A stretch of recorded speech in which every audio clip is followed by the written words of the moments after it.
to replace Igor. There's Barco. I was out in Argentina recently covering the Under-20 World Cup. And he played towards Barco.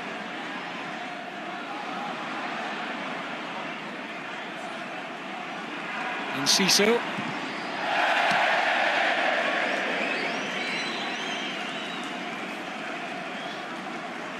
Well, doesn't it just show you how much Brighton missed João Pedro? On 6, and Ferguson hasn't scored for about 15 games, so the lack of creativity in goals. Yeah. Barco. Oh, great cross! Well, that's the sort of cross that Welbeck will be looking for.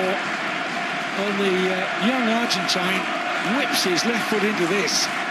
You can see on Welbeck's face there, initially when he looks up and he looks at Barco, puts his thumb up, smiles at him. The youngster doesn't even think twice. He knows. Get his head up. Support from Barco. First thing on his mind, head up. Where can I deliver? Looks to deliver into the box.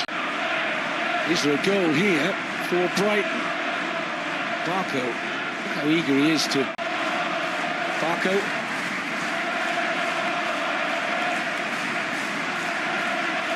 It's like they're going to have to see it out doing the same thing.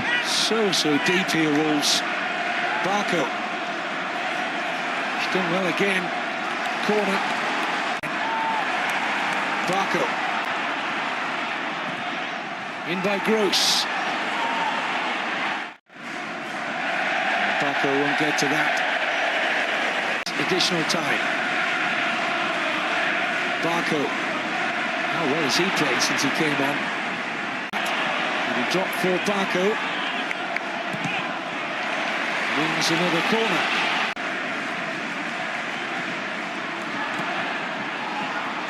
Welbeck, Ross, Van Hecker can't get there. This is Barco. And he's got that one. Norman Dealey, who scored twice for manager Stan Cullis that year. Legendary. Very close now to a home tie against Coventry in the last 8. Can Brighton march on for all Brighton's possession? You can run the mile, you can walk straight through hell with a smile. You could be the